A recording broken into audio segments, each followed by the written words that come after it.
Olá, saudações a todos e todas. É um prazer enorme estar participando desse congresso. Eu começo me apresentando, meu nome é Josilene Correia, eu sou professora de Geografia, também atuo como coordenadora na rede municipal de Vila Velha, né? Vila Velha é um município aqui localizado no estado do Espírito Santo. Bom, eu já atuo na educação há mais de 20 anos e eu vim compartilhar com vocês hoje um aprendizado que eu tive recentemente no curso de pedagogia que eu atualmente estou fazendo na instituição claretiana. Apesar de eu já ser mestre em geografia, a área pedagógica é uma área que me interessa muito, né? E como eu gosto muito dessa área de gestão, eu procurei me aperfeiçoar, porque eu senti necessidade de ter mais conhecimentos nessa área, para poder orientar professores e também para poder lidar com esses desafios que a gente tem tido recentemente, principalmente com relação ao processo de alfabetização e letramento dos nossos alunos. Bom, hoje eu imagino que quem está na rede pública tem enfrentado esse problema de maneira muito intensa, especialmente nos últimos 2 anos, né, em função da pandemia do Covid-19, a gente tem observado uma defasagem muito grande dos nossos alunos com relação à alfabetização. Bom, vou começar agora compartilhando minha tela com vocês. Esse é o título do meu trabalho: Modelagem de sondagem de escrita alfabética e de intervenção pedagógica, uma experiência com estudantes portadores de TGD. Eu atuei também com alunos, público-alvo da educação especial recentemente, e é uma área, assim, que eu tenho me aperfeiçoado também, porque é uma área que eu tenho objetivos, assim, de atuar mais especificamente, né? E independente da gente trabalhar ou não com o público-alvo da educação especial, a gente percebe que muitas das técnicas que a gente trabalha com esse grupo em especial também pode ser utilizado para outros alunos, até porque a gente sabe que nossas turmas, elas são heterogêneas, né? Então, quando você aprende técnicas, tanto para poder diagnosticar problemas, quanto para poder fazer uma intervenção mais sistematizada e mais eficaz, isso acaba sendo válido para todos os nossos alunos, né? Já que a gente o tempo todo está lidando com essa diversidade de perfil de alunos. Bom, na minha introdução, eu quero falar um pouquinho para vocês sobre essa técnica, né, que eu aprendi nos últimos 6 meses. É uma técnica onde a gente vai fazer uma análise do nível de escrita do aluno, ou seja, qual é a hipótese de escrita que vai caracterizar aquele aluno que eu estou recebendo. E por que isso é importante? Porque para que eu possa fazer um plano de aula, uma ação mais direcionada, eu preciso ter esse diagnóstico de maneira mais precisa possível. Principalmente se eu estiver lidando com alunos com visível dificuldade de leitura e escrita. E a gente sabe que esse trabalho de desenvolvimento da escrita é um trabalho que vai acontecer ao longo de toda a educação básica, né? E como a gente tem percebido que muitos alunos estão chegando no ensino fundamental 2 com essa alfabetização muito comprometida, a gente tem sentido necessidade também de investigar mais a fundo esse problema, inclusive na etapa do Fundamental 2, que seria uma etapa na qual supostamente esses alunos já estariam alfabetizados e mais assim, de maneira mais eficiente, letrados, né, que é o termo que a gente tem utilizado para poder caracterizar essa capacidade de leitura e escrita mais global. Bom, no terceiro item eu falo da questão da aplicabilidade dessas sondagens de hipótese escrita, né, em estudantes com público-alvo da educação especial. E de acordo com a legislação aqui no Espírito Santo, que eu imagino que seja semelhante a outros estados brasileiros, o público que tem qualquer transtorno global do desenvolvimento, ele vai ser identificado e caracterizado como público-alvo. Então, ele vai ter direito a um atendimento especializado, a professores especializados, e, portanto, a gente precisa aprimorar nossas técnicas de atendimento desse público. Outra questão importante é lembrar que a abordagem psicogenética, né, principalmente fundamentada em autores como Piaget, ela é uma abordagem que, apesar de ser clássica, ela está muito contemporânea, né, ela é muito usada ainda da contemporaneidade. E ela tem nos dado resposta até hoje para poder compreender como se dá essas etapas do processo de alfabetização de uma pessoa, de uma criança. E isso tudo vai nos ajudar, então, a exercer, a executar ações pedagógicas mais eficientes. E a importância disso está onde? Está porque a gente sabe que a leitura e a escrita são áreas da linguagem fundamentais para a gente desenvolver outras capacidades e outras competências, né? E isso ficou muito comprometido nos últimos 2 anos em função do nosso afastamento, da necessidade da gente se afastar uns dos outros, consequentemente a escola foi um espaço diretamente atingido pela pandemia. Bom, outra questão importante que vai justificar essa pesquisa é a questão dessa necessidade contínua, né, da gente revisitar as bases teóricas para que a gente possa, então, se manter atualizado. Uma vez que os desafios vão surgindo, a gente precisa também atualizar nossa capacidade de enfrentamento desses problemas. E, por último, a gente, enquanto professor, mesmo não sendo pedagogo, a gente nunca pode esquecer que esse campo da psicogenética, ele pode sempre nos dar apoio sistematizado no ensino da linguagem. E o ensino da linguagem, ele vai estar presente em todas as áreas do conhecimento. Bom, o objetivo principal desse trabalho, então, é descrever uma aplicação que eu fiz de análise de sondagem de hipótese de escrita em 2 alunos diagnosticados com transtorno do espectro autista, e que estaria englobado, então, no grupo de transtornos globais do desenvolvimento. Em termos de objetivos específicos, eu fiz uma revisão de literatura, né?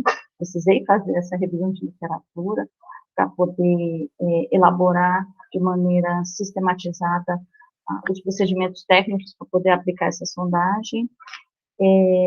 Eu precisei também investigar melhor as etapas de metodologia sugeridas por Ferreiro e Teberoski, que é uma publicação de 1985, onde elas vão, então, nos direcionar como executar essa sondagem, conectando diretamente as bases da psicogenética, né, as bases teóricas da psicogenética, né, em que a gente vai perceber claramente esses diferentes níveis de desenvolvimento de aprendizagem das crianças, de acordo com a faixa etária.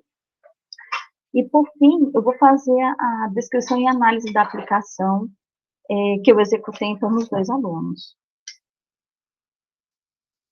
Bom, como base teórica, eu utilizei o livro de Piaget, intitulado As Teorias de Piaget para a Educação, é o livro de 2013. Trabalhei também com a Ferreira e Teberoski, onde elas vão atualizar as teorias relativas à psicogênese.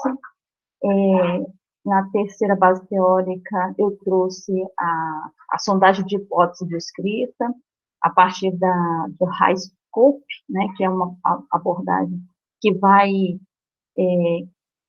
assim, caracterizar, vai direcionar qual é o procedimento técnico que o professor deve exercer na realização dessa sondagem, de maneira muito detalhada, né? Como abordar a criança, o tempo que você vai aplicar, o tipo de ambiente necessário para que essa sondagem ela seja feita de maneira mais qualitativa. Então, isso também vai servir de base para poder aperfeiçoar o nosso diagnóstico. E, por fim, a gente não pode deixar de trazer o conceito do alfa-letramento, que são conceitos debatidos por Soares, né, e trabalhados também por Farago, e faz a gente rever o nosso conceito de alfabetização, né. Então, quando a gente trabalha com esses autores, a gente consegue perceber como que o letramento, ele exige muito mais de nós educadores, porque a gente vai perceber que essa linguagem, ela vai fazer todo um sentido desde que ela esteja contextualizada. E essa contextualização, ela tem que acontecer também durante o processo de ensino-aprendizagem. Por quê? Porque isso vai, então, criar uma importância, né? Vai ter um significado para o aluno.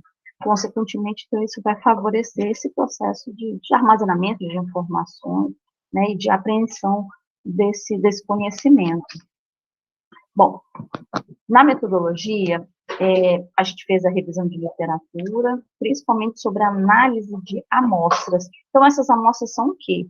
São escritas, né, supostas escritas de crianças, e que vão nos dar pistas sobre quais fases, em qual fase ela se encontra. Outra coisa fundamental é uma ficha, né, que a gente tem que preparar, onde a gente vai identificar o aluno, a idade, caracterizar o momento da sondagem, definir as perguntas que eu vou utilizar, então, para poder investigar essa criança, se tiver algum parâmetro importante com relação à saúde dessa criança também, é importante eu colocar nessa ficha. Então, isso vai me dar um contexto mesmo, né, da criança, para que eu possa ter mais elementos para a minha sondagem.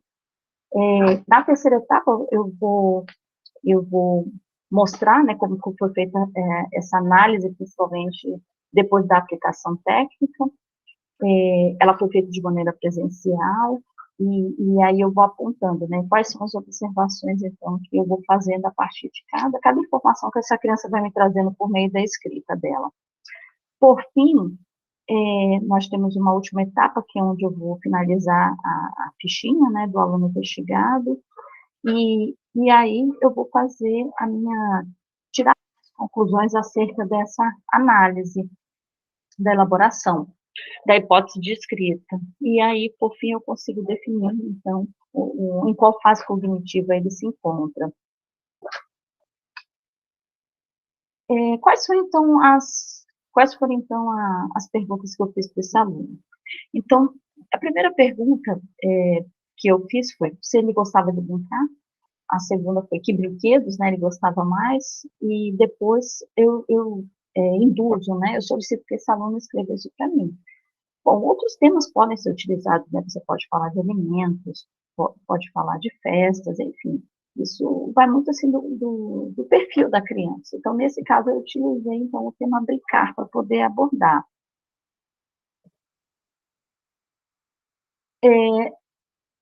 Nessa minha investigação inicial, né, nessa minha revisão teórica, eu precisei ter muita clareza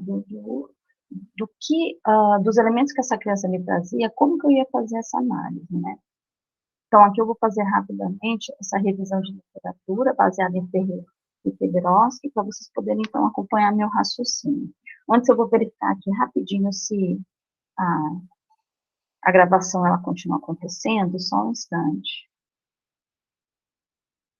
Tá tudo certinho. Deixa eu só voltar agora aqui para minha tela.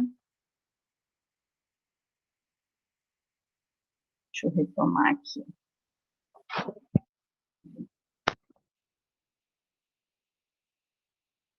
Uhum.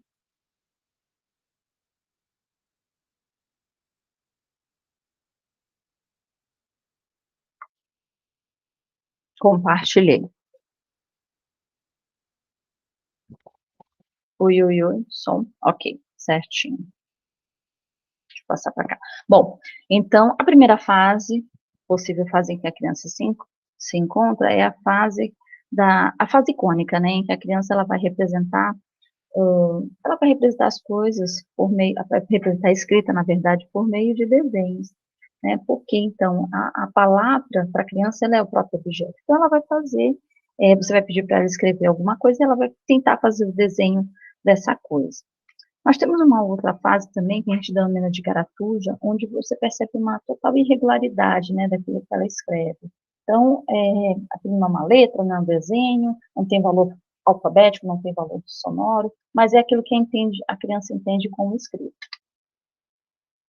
Depois a gente tem um pequeno avanço, a qual é encontrada na fase pré-silábica da fase de desenvolvimento. Nesse momento, aí a gente já percebe os primeiros sinais do processo de alfabetização. Por quê? Porque a gente percebe já a criança fazendo traços semelhantes a letras, né? Só que a gente começa a ver fica claro, né, que essas letras, elas não têm uma conexão direta com sons, com sílabas, né, elas vão sendo escritas de maneiras aleatórias e não tem qualquer relação com a palavra alfabeticamente correta.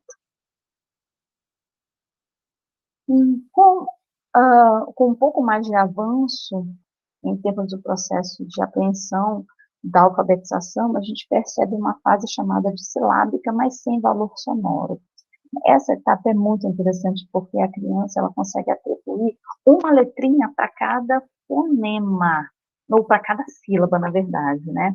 Então, isso fica muito claro quando você pede para ele escrever alguma coisa, e essa coisa que supostamente ela tem essa palavra que tem supostamente uma determinada quantidade de sílabas, vai ficar expressa nas letrinhas, na quantidade de letras que ela vai escrever.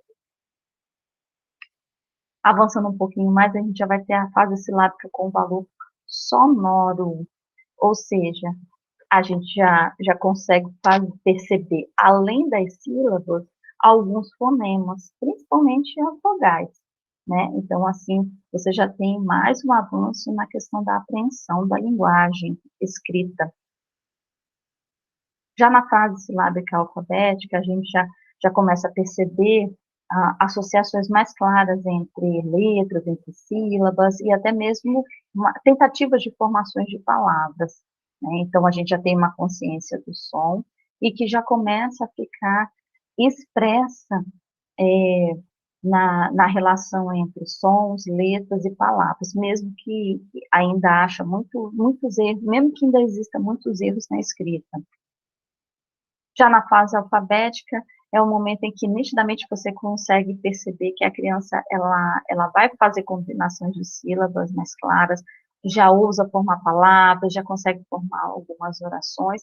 Então, aí, o que fica claro é a consciência do aluno já preparando-se, então, para poder aprimorar-se no seu processo de escrita mais eficiente. E aí, agora eu já vou mandar o resultado concreto, né, sobre a experiência que eu tive com os alunos. Então, esse aqui é o resultado de análise de hipóteses de escrita do meu primeiro aluno. É um aluno que tinha 11 anos na época. Esse aqui foi a folhinha que eu utilizei, sobre a qual ele desenhou. Como vocês podem observar na imagem à esquerda, eu pedi que ele fizesse a escrita, né, de algumas palavras, e foi interessante porque ele começou fazendo o desenho, né, só depois que eu insisti um pouquinho mais, e aí ele passou a fazer a tentativa de escrita. Na primeira palavra, que é a palavra caminhão, vocês percebem uma associação, né, mesmo que não perfeita, mas você percebe uma associação entre sons e letras, né? A gente consegue perceber também a ação correta do número de sílabas por meio da escrita dele, quando você nota que a separação clara entre Camilo, na tentativa de escrever caminhão, que tem 3 sílabas. Da mesma forma, com relação à palavra brinquedo. Bom, com relação à palavra brinquedo, fica claro que foi bem mais difícil para ele fazer uma associação mais correta entre letra e som. Porém, permaneceu, então, a capacidade do aluno de identificar as sílabas. A mesma coisa aconteceu com o videogame, né? E aí a gente não pode excluir a dificuldade que é escrever uma palavra de origem inglesa. E, por fim, a palavra bola, né, que pela própria característica da letra, por ser uma letra mais simples, né, até do processo de aprendizagem, ele conseguiu executar a escrita com sucesso.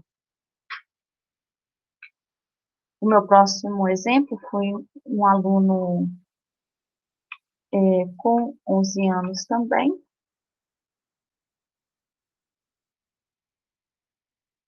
Opa, desculpa. Vou voltar aqui um pouquinho. A verdade é que esse aluno ele tinha 12 anos, tá? Aqui eu coloquei no título aqui 11, mas não. Esse aqui é o segundo aluno.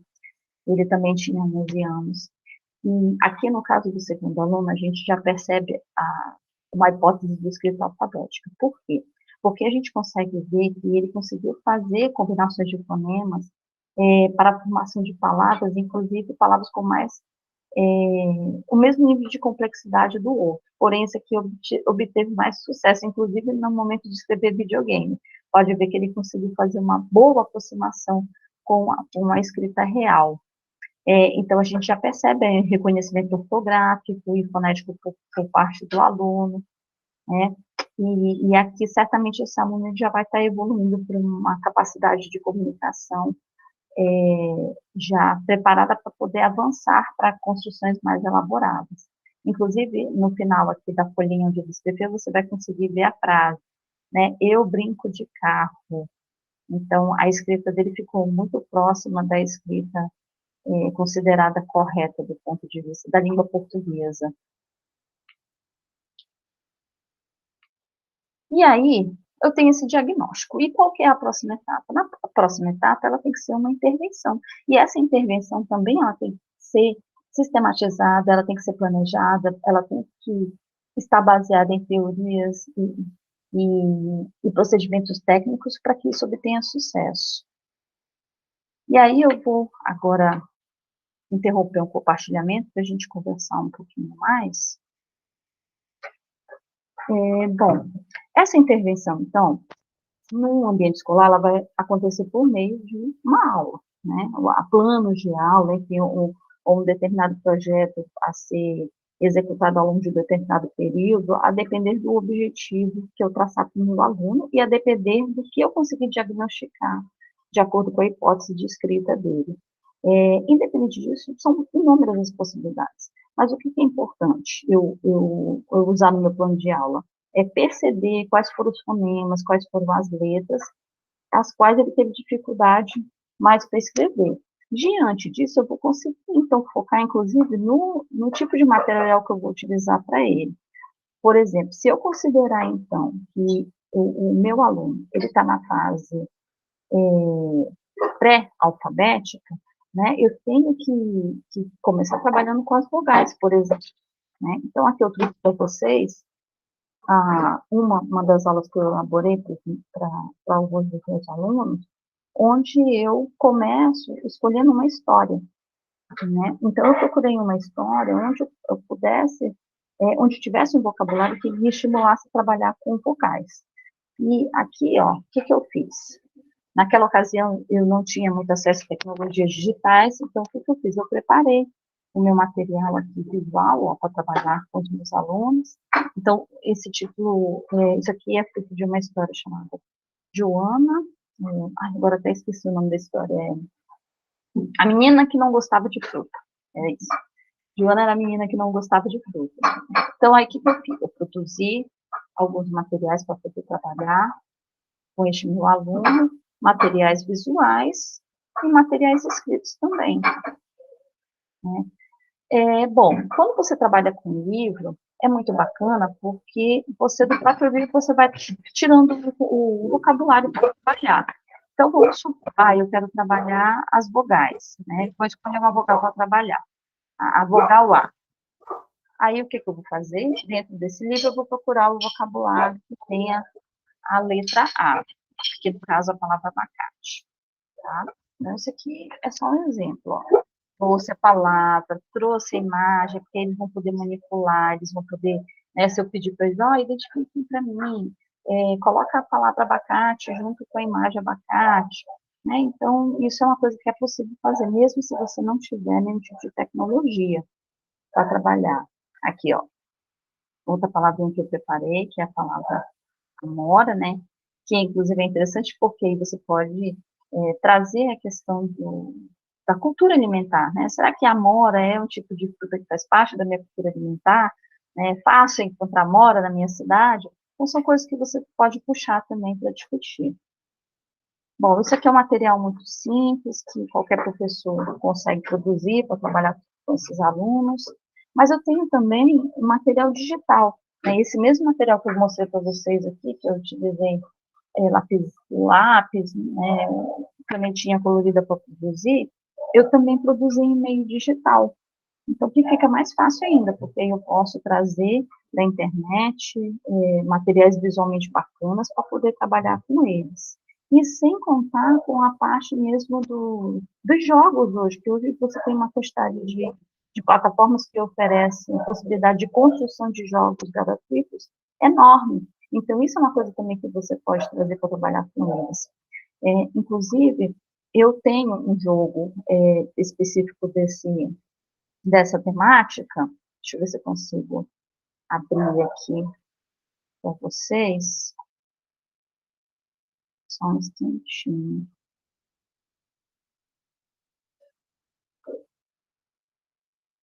Deixa eu ver. Eu vou deixar aberto já que acabei esquecendo.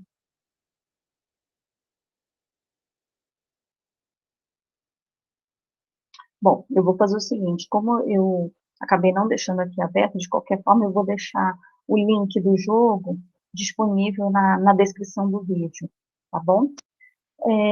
Bom, então agora eu vou voltar aqui, compartilhar minha tela, para a gente conversar um pouquinho sobre as minhas conclusões. Mas o jogo vai ficar disponível, inclusive, para vocês verem o resultado, né, do jogo elaborado em função desse material aqui que eu mostrei para vocês, em função dessa história. Eu consegui produzir um material específico para atender um aluno a partir da dificuldade que ele me apresentou com a sondagem que eu fiz nele.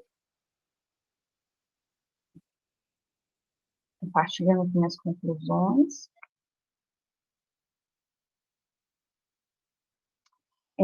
Bom, nas minhas conclusões eu observei o quê? Que é fundamental que a gente avalie, né, essa hipótese descrita do estudante público-alvo do atendimento educacional especializado, mas, na verdade, se não só ele, né, essas técnicas podem ser aplicadas a qualquer aluno, mas nesse público-alvo em especial é fundamental fazer esse diagnóstico.